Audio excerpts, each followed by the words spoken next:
Hello, Giants fans. Welcome to Giants Baseball 101. I'm Gabe Vaughn, your host. As we head into the 2026 baseball season, spring training is right around the corner. And I want to get us caught up on the Giants situation heading into 2026, where I think they stand, what the leadership changes are bringing, and overall, their realistic path to finally get into the playoffs. And what I want to specifically focus on in this episode is the hiring of manager Tony Vitello. Obviously a very unconventional hire right there. But it's something the Giants wanted to try, and I'm actually going to argue that they are spot on. Even if nothing else Buster Posey has done so far has made a change, I'm not saying that's true. Even if nothing else Buster Posey has done up until this point has even made a change, the hiring of Tony Vitello is spot on.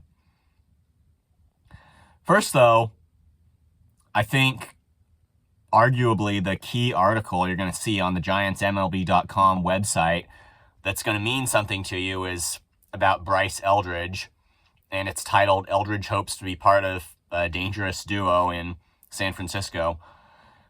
And he basically wants to be Rafael Devers' power partner, both a couple of dangerous bats in the lineup. And I've talked about Devers before, both, I believe, on YouTube, and I've at least talked about him on Spotify. But, I mean, Devers, he absolutely has power. I think there's some controversy about the long-term locking in of Devers, just because it's so long-term and what's he going to be like at the end of that. But I would actually argue that sometimes that's just the sacrifice you have to make in order to get high-profile players on your team. And just the very mediocre job that the Giants have done so far, building from within, it really justifies that, even though they're paying him big money. But Bryce Eldridge, there's an interesting question there. Is he the guy? And that's really been the question to ask just with a lot of Giants prospects that have come up through the system, and yet they've missed the playoffs for 4 straight years. Like I've talked about with Farhan Zaidi, I don't think he realized that 107 win season in 2021 just wasn't going to happen again. But since then, they've been missing the playoffs. And the prospects that have come through their system, we've seen great moments from them. I'm talking about hitting and pitching here. But the consistently good performance that's got to happen, we haven't seen that. And you keep wondering with every new prospect they draft and the timeline to the big leagues that you read about, is this the guy? Is he finally going to do it? And we just don't see much consistent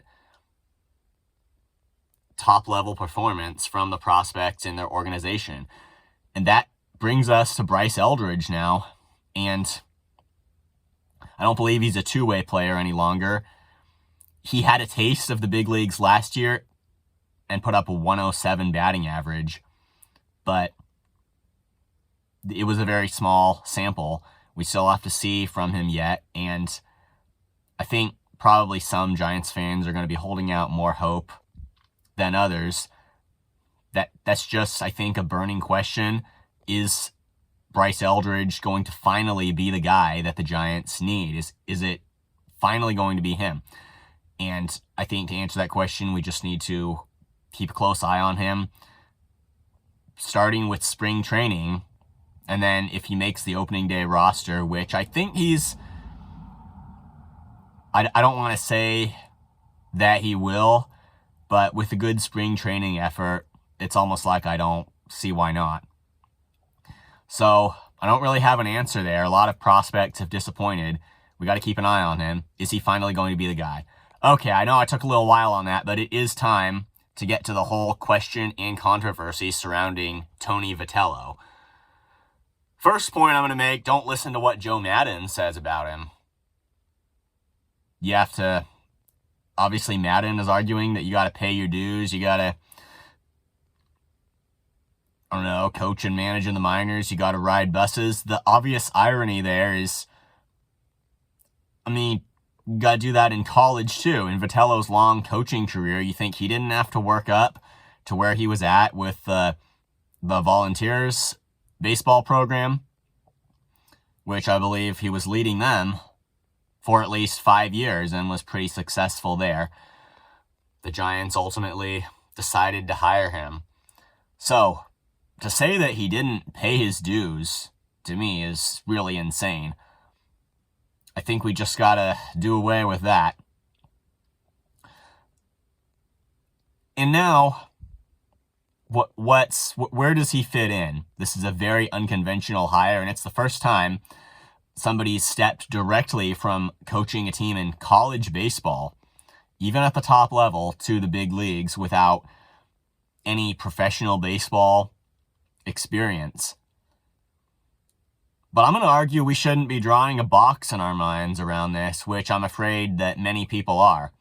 Certainly, I believe Vitello won't get more than maybe 2 years, possibly 3, if he can't make the team win, if he can't turn it around. I think because of his lack of proven track record, professional experience, he's not going to get too long if he can't turn things around at the start. But as far as what the Giants are experimenting with, organizations have failed to think outside the box for way too long, and we're finally seeing a turnaround with that. The Padres hired Craig Stammen as their manager. We finally see some kind of recognition for non-closer relief pitchers. That's, by the way, it's been far too long. I mean, I shouldn't even need to explain how useless the save statistic is for a reliever. It's so opportunity-based, it's not even defined correctly, and yet closers, somehow, they're these glorified top-end pitchers who are doing the same amount of work and somehow get all these high salaries and all-star selections where the other relievers don't. Now, at least, we see some recognition for a guy who was primarily a relief pitcher and had only 6 saves in his long career. He's the manager, like, he's somebody. We see some recognition, which is kind of refreshing. Blake Butera being hired as another MLB manager at age 33, too. To say managers have to be a certain age is just another ridiculous box that people have drawn in their minds. They make it a limiting factor when it shouldn't be. Like, one side of that might be thinking that a manager has to be older necessarily than all of the players he manages. That has some kind of value, and I guess it's consistent with some level of common sense, but it still doesn't equate to being able to make a team win. So what if you have a manager that's more on the player's level, didn't play Major League Baseball, didn't make it that far?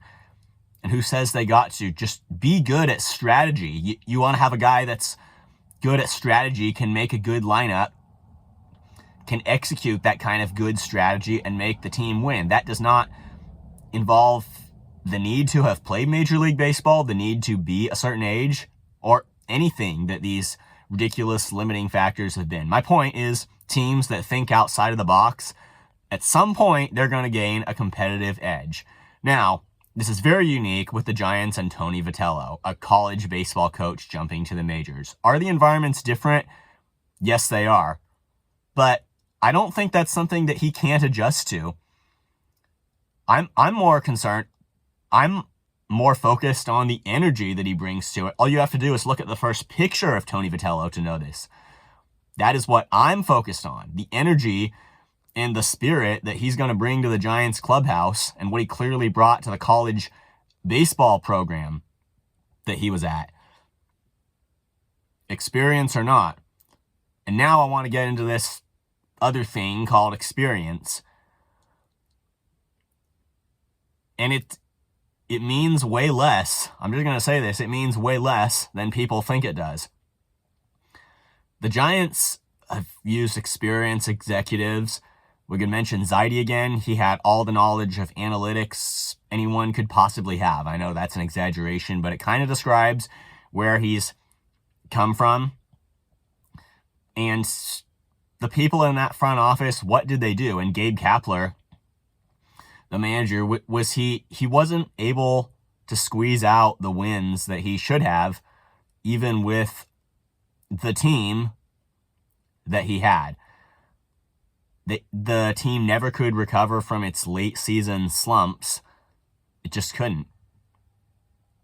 So the guys with experience, what are they doing? What have they been doing? Well, nothing that's really made the team win. And it just means too much. We have to rethink the way we're thinking and the way we're talking about experience for team front office, team management. And it's a guy like Tony Vitello has plenty of experience. It's just at another level. The first question to ask is, what kind of a team has this guy been on? What have they accomplished as a team? I mean, that's just at this point, I don't even think I need to repeat all the frustration we have with what the Giants front office has been getting done. They can't even bring a top-level free agent there. And yes, San Francisco is and needs to be a place where top-level free agents land. It's not an excuse to say they just didn't want to be here. They just wanted to do this, so it's all good. That's not an excuse, and it just can't be an excuse anymore. The guys with experience haven't been getting that done, and it just hasn't been happening because they're either focused on the wrong thing, or I don't see any of these superficial excuses for not getting top-level free agents onto the team, not squeezing out wins. And it doesn't matter what these guys have done in the past. How are they running this team? It's been terrible. I say all that to say that a manager with no experience and a whole ton of energy and the right personality is what I want right now. I know this is going to be controversial, but it's exactly what I want. And secondly, the biggest qualification I'm looking for, just the biggest thing in general that I think is going to provide an immediate qualification for somebody is, and what I'd ask him is, what kind of a team have you been on before? Just answer that question, whether it's related or not. What kind of a team have you been on?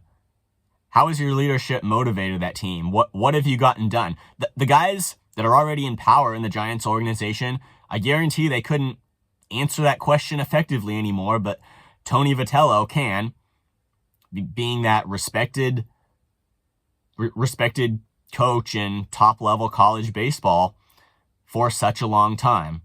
And lastly, there's one bet I'm much more willing to make than another. I'm much more willing to bet this season on Vitello's ability to adjust from one environment to a completely different one, even though it's a much higher level of the top, less than 1% of the college talent. I'm much more willing to bet on his ability to adjust to that than I am to wait this thing out with what the Giants have been doing and the people who just can't get it done. Vitello has the right personality, the right vision, and he looks like he wants to win now. Thank you for watching. This has been Giants Baseball 101. Please subscribe if you haven't. Also, leave your questions and comments, which I will make the best attempt to respond to. I'll see you next time on Giants Baseball 101.